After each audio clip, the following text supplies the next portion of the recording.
Okay guys, due to the fact that this dish has many components, and also I'm the only one doing the filming and the cooking, I have to stop to move the camera to this, and that is taking me longer than it usually would have. So because of that, I'm probably gonna finish cooking tomorrow, but we're gonna do as much today as possible. And also I have church tonight, so I have to go to church. So that's why I have to adjourn everything for tonight. However, these are the butternut squash that I'm gonna be using for the soup, for the squash soup.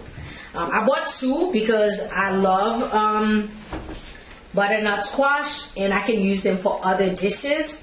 And I just want to cook it all at once and then do my thing. Hopefully I won't need all that for the soup, but if I do, oh well. But I'd rather have more than less. This is my heavy duty knife, not as sharp as this one, but it can withstand a lot.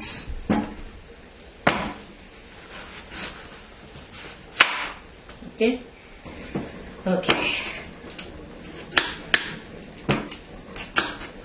I don't want to cut myself. Okay guys, so this is the squash, all clean, double clean, and wash and sanitize or whatever. No, I didn't sanitize it. No, I will wash it after I cut it and everything. So now I'm gonna put it on the pressure cooker and we're gonna cook it. So what I'm gonna do first is put the squash in here. Usually I have a problem knowing how to close this thing, but I always got it. I just keep on turning. Okay, so alright, and twist. No salt, no oil, nothing. And I'm gonna go ahead and put it on there and forget it. So this is where we stop for the first part of the squash soup. I'm gonna try to make it as easy as possible for you guys. Like I said, I don't really measure, so taste, taste, taste.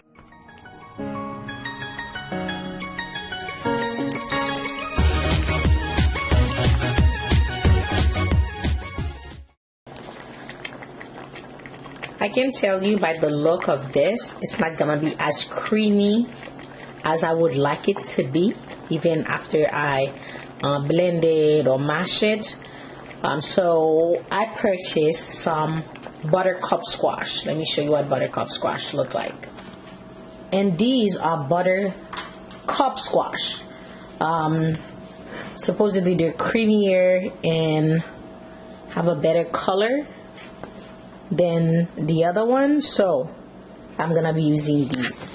Well, don't mind all the noise. That's what our kitchen sounds like. Not tick tick tick microwave. No, from scratch. Yep, all this drama. I'm gonna cook those two different ways. I'm gonna make one in my crock pot. The one in the regular pot will be thicker, and the one in the crock pot will be watery. So if you prefer watery, I'll give you the one from the crock pot. And if you want the one that's thicker, then I'm going to give you the one from the regular pot. So this is what the vegetables that I'm going to be using. And they are going to have almost equal amount of vegetables. I'm going to use about 4 plantains, green plantains, 2 each. I'm going to use about 6 carrots, 3 each. I'm going to use about turnip and a half in each of them. And I'm going to use about 2 sticks of celery. We're going to use about 2 or 3 potatoes each, and this is the only potato I like. A half of a cabbage each. Some thyme and parsley for garnish. And also I'm going to use some flat parsley, which is also called Italian parsley. This will be toward the end. And some green habanero peppers. They're not spicy at all. They're just for taste and smell. We're going to use some noodles. And we're going to use some, what is it called? I call them spaghetti or pasta. I'm going to use some pasta. So this is all the ingredients that I'm gonna be putting in the soup, other than like seasoning, and of course it's gonna be my Maggi and my trusted island picks. So let me go ahead and wash everything and cut them and get this show on the road. So these are identical amount of items that I put that I'm gonna be using in the soup. One will be in a crock pot and the other one will be in a regular pot. So what I'm gonna do right now is cut them. Let me show you how we cut the vegetables for this specific stew or soup.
So the next part of the meal or the cooking, put some squash in there, put some water. I think I put a little bit too much water and it's gonna spill.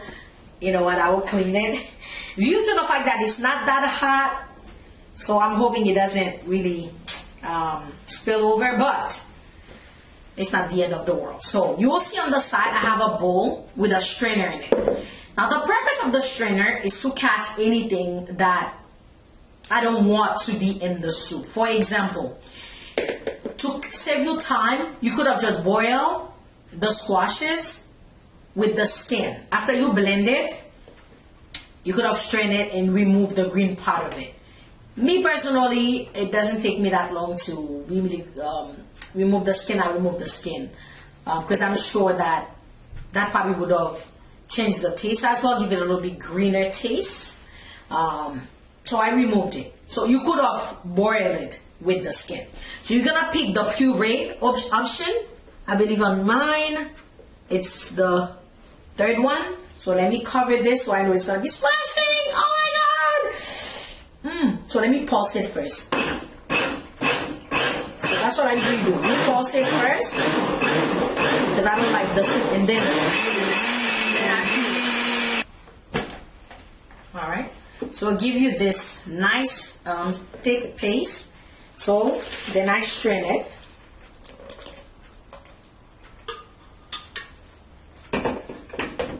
Of course, I don't want it to be this thick at the final option. So I'm gonna put a little bit more water and a little bit less squash in there. Okay, and then after that, we're gonna pour some in each container, the pot and the crock pot.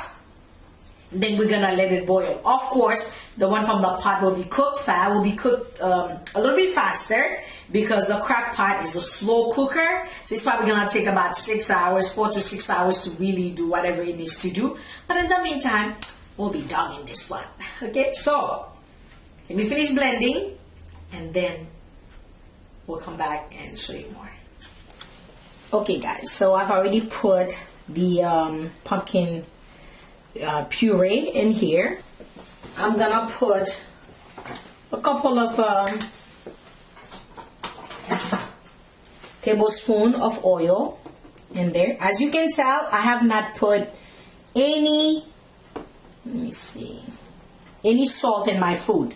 My food, salt is the last thing I put in there because I don't like a lot of salt, and I like to put seasoning and all this good thing. I'm gonna put about 3 tablespoons on this one. 4. Because okay, I put about 3 on this one. A little bouillon cubes or Maggi to start up with, just very little, less than a tablespoon. I'm gonna put in there just for now, because remember, we have meat we're gonna put in there that's gonna make it taste really good, so we don't want to overpower the taste either. I'm gonna leave everything and let it go to boil, and then I'll tell you what else I do next. I have not put the noodles or the pasta because these are like things that need to be put toward the end of the food. All right, so let me give you a quick look at the actual meat. This is the meat right now, nice and juicy looking, right? Oh, give me this with some plantains. Who's calling me? Gee Lord. Okay, look at this, nice and yummy. I love to cook, guys, I really do. Okay guys, so at the very first boil, I added the noodles. Okay, so far this is what we have. And I also added the parsley, the thyme, and the flat parsley, which is the Italian parsley. So again, I still keep it, let me put it on medium, let it boil. So far it's looking good, right? Hey, I love food. And I'm gonna add about 2 tablespoons of my trusted Island Kick. Yes, my own line. I'm gonna let it boil. See, I am tasting, people. You have to taste. So far, so good. No salt yet. No salt yet, okay? Okay, guys, so now, as you can tell, it's not as thick. It's ready. So the first thing I'm going to do is actually add my noodles. These noodles don't even need to be honestly broken. You can just leave them. Just put them like this in the soup. Put about 3 of them, because they will break by themselves. Because if you break them, it's gonna be a little bit too small. You know what I'm saying? Because they're gonna break into tiny pieces. We'll wait. And then I'm gonna take my meat and I'm gonna pour some meat in there. I still have not added any salt yet or any other spices, because after the meat, that's when I'm gonna add whatever it is, because at that time I won't know the exact taste of the food.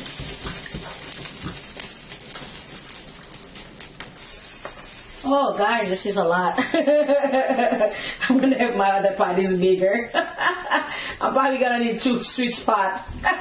I cannot cook a small amount of food because I have too many friends. Not too many friends, too many people that I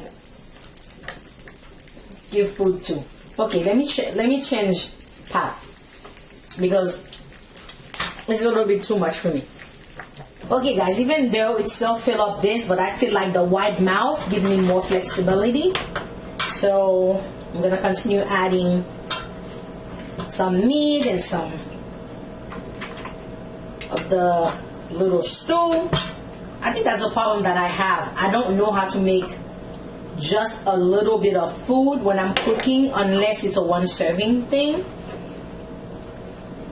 Every time that I'm making food, it's so much food. I need to invest in a bigger pot. So feel free to send me a big pot, you people. It looks good. It has some salt in it, but not too much, so I can adjust. Before I add salt, let me put my little butter. I'm gonna put a little butter. I can't believe it's not butter. I'm gonna add about 2 tablespoons. Oh, I can't believe it's not butter. I think I'm gonna add a little bit of Maggi, this much, okay? And then we're gonna let it simmer. Let me see if I need some salt. So I haven't added any salt. Let me add just a little sprinkle of salt. See how much salt I'm adding? Less than a teaspoon, because it already has salt. Let's distribute it evenly. And then we're gonna let it simmer. And then that will be it for the soup jumeau. I hope it was comprehensive enough for you guys. And I hope you get it. And I hope you go and make your own for your people. I'm gonna leave it on 4 because I want it to be like on low, and so it won't spill over some more. Alright guys, we'll see you when I'm getting ready to eat. My white mama, she approves the soup. She's gonna be eating more.